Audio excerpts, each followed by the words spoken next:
What's up, you guys? Today I just wanted to bring you guys a quick video.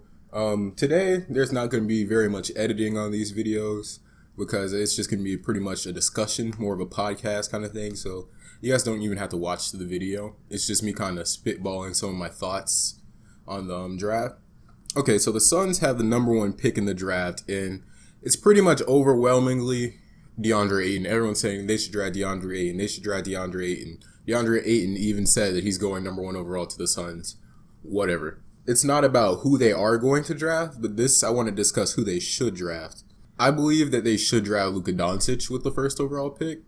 And I'm increasingly getting lower and lower on DeAndre Ayton as a big man who has a lot of potential offensively, but defensively, he just looks like he's never going to pan out. He has all the tools, but then again, we saw a guy like Karl Anthony Towns have all the tools, but he just hasn't been able to figure it out. And this is year 3, 4 for him? Defense is just not something that comes naturally for Karl Anthony Towns, and I don't believe defense comes naturally to DeAndre Ayton either. My friend Rusty Buckets brought up a good point where he said he just didn't look interested. Well, at the same time, they said that in high school he didn't look interested, and once he got under a good coach, that the defense would show up. Now they're saying the same thing about him going to the NBA. I'm not trusting it. Right now, we are in a peak initiator league. The top guys are your James Hardens, your Russell Westbrooks, LeBron, Kevin Durant, Stephen Curry, Kawhi Leonard. The only big man that I'm really comfortable putting in my top 10 is Anthony Davis, and he's Anthony Davis. This is arguably the most talented power forward ever. Not the best, but the most talented. He can shoot. He can just do everything. DeAndre Ayton is not Anthony Davis. He doesn't have the guard skills that Anthony Davis had. Look at it. Even the big men have guard skills. He's not the shooter that Anthony Davis is. He's not going to be pulling up from anywhere. I mean, he's going to be a good offensive player, but the defense just scares me. Luka Doncic, on the other hand, he could develop into a James Harden-like player. I mean, I'm not expecting him to become James Harden because James Harden's a top 5 shooting guard of all time, but Luka Doncic in Spain, he is per 40, he's averaging 8 free throws a game, this is amazing. That means he knows how to use his body, how to draw the fouls. His shooting percentages are down, mainly because of the kind of shots that he takes. He takes like pull-up threes off the dribble, but on catch and shoots, he's pretty solid. He's almost knocked down from out there when it's out of those catch and shoot situations. So I believe that could play off well with a Devin Booker and a Josh Jackson because he doesn't need the ball. Like a Devin Booker, he might need the ball in certain moments, and Luka Doncic can play off of that. And by the same token, Devin Booker can play off of a Luka Doncic. And Luka's defense and DeAndre Ayton's defense are both things that are concerning, but you can hide a guard. Like, you can hide Luka Doncic on defense. You can't hide a 7'1" big center. That's why these teams in the playoffs, so that if their centers can't step out the paint and they can't play good defense, their teams just lose because they're leaving their paint wide open. The center may be depreciating in overall value, but it's still the most important position defensively. So Luka Doncic, he can be hidden, and overall, he's a pretty good team defender. It's just that individual defense, he's not going to do too hot against NBA level athletes. He's not good at all against explosive athletes. Like watching Real Madrid games, he's just not good against athletic, explosive athletes. But then again, were you ever really going to put Luka Doncic on your Russell Westbrooks and John Walls and De'Aaron Foxes of the league? Was that ever something you were expecting to do? But Luka, he can be hidden. He can guard 4 positions. Well, mainly 3, but 4 if called for. It depends on the matchup, really. So he can guard the 1, 2, 3, or the 4, depending on the matchup.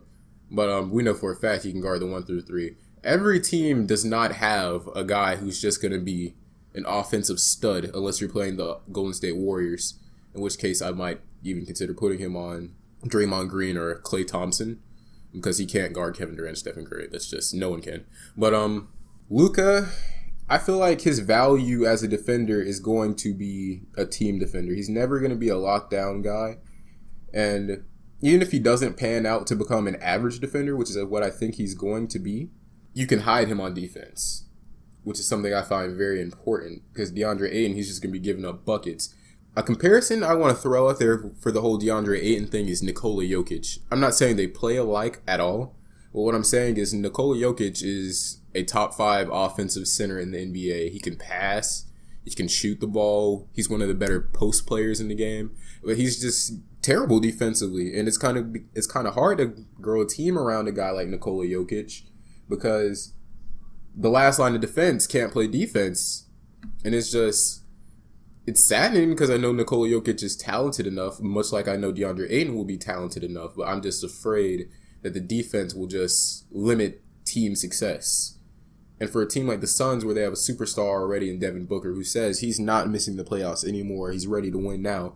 Year 4, Devin Booker's a win now player. Luka Doncic, in my opinion, can come into the league as an Eastern Conference all-star caliber player. Much like Ben Simmons was almost an all-star, I believe Luka Doncic can come in and have that same effect from his rookie season. It's just he had this uncanny success in the second best basketball league in the world as a teenager. Through the ages 17 and through 19, he's just been tearing up the EuroLeague. And this year, you could argue that he deserved the EuroLeague MVP at the age of 18 for most of it, but at the end, he was 19 years old. Fitting in with Devin Booker is just the main thing. The Suns, they're going to need a point guard. Luka Doncic could fill that role as their primary initiator. While in free agency, I believe that they should go after a center, a guy like Clint Capella, Nerlens Noel, or DeAndre Jordan. I don't think DeAndre Jordan would sign with the Suns, but you could always throw that out there. And with Clint Capella, they said they're going to offer him the max, so you might as well. And then with Nerlens Noel, I just don't think he's gotten the proper shot in his career. Philly, he had a pretty nice rookie year, but then he had the injuries and whatnot. Then Jahlil Okafor and the whole Joel Embiid thing. Then he got traded to Dallas, and he never really got an opportunity to shine. If you look at the stats, Nerlens Noel is pretty comparable to your Clint Capellas and your DeAndre Jordans when it comes to defensive rating, block percentage, steal percentage, just basically defensive things and rebounding. They're pretty similar. So I honestly feel like a team with Luka Doncic, who is going to be a player who can shoot the ball, who can play as a passer for you, he can play off ball, he's going to be an okay defender and a positive on the defensive end as a team defender, paired with a guy like Devin Booker, who can take the offensive load. Because another thing that the Suns fans are saying for DeAndre Ayton is he's going to be a force offensively. Luka Doncic can become a force offensively as well. He's not only a passer. It's not like he's Ricky Rubio. See, that's the thing that people kind of get confused when they're comparing. Like, Ricky Rubio did the same thing in the same stage of his career. Ricky Rubio was never the scorer that Luka Doncic is. Luka Doncic has just turned it up in certain levels on the EuroLeague. Like, when his team needed a bucket, he was able to go out there and get it. He's not the most athletic guy, so he's not going to just blow by you, but he's crafty. Much like a Manu Ginobili and James Harden, he's going to be able to get past you and then break down the defense, which opens up lanes for other players. And if you have Luka Doncic, you have Devin Booker, two guys who I believe are just going to be average defenders, nothing special. But then you have a guy like Josh Jackson who can be your Andre Iguodala, to where if you're playing a premier perimeter threat, you can just stick Josh Jackson on him, or even a power forward maybe. That's a threat. You can stick Josh Jackson on him. Then you have a guy at the 4 in Dragan Bender who will be able to space the floor for you. He has some guard-like qualities as well. I'm not expecting much from him, just to space the floor and be a presence considering how tall he is for that power forward position. And then if you can get one of those rim-protecting, rim-running guys like Nerlens or Clint or DJ, I mean, I feel like that's more valuable than just having DeAndre Ayton down there. Because if we look at the playoffs this year, what teams that made it really deep really depended on a scoring presence in the post? Okay, you got the Celtics. The Celtics, Al Horford is more of a defense-first guy who can get a bucket. You're not really going to ask Al Horford to go get you buckets. The main offensive guy there for the Celtics was Jason Tatum, Jaylen Brown, Terry Rozier, those more perimeter-oriented guys. And then you could look at a team like the Cavs. I mean, you got Tristan Thompson and Kevin Love. They're not positive defenders by any means, but they're also benefiting from having LeBron James on their team as well as being in the weak Eastern Conference. So, I mean, I'm not going to take away what they do for their team, but it kind of has less merit. Then you have a team like the Golden State Warriors, who Draymond Green is their center / power forward. He's defense first. He can step out of the paint. Clint Capella with the Houston Rockets, he can step out of the paint. He's defensive force. He gets rebounds. He does all the little things. None of these teams really have an offensive force down low. The only team in the playoffs really that had an offensive force down low are the 76ers and the Pelicans. And you see what happened to them. They didn't make it very far once it got to the deeper ends of the playoffs. DeAndre Ayton, he's going to be a good player, no doubt.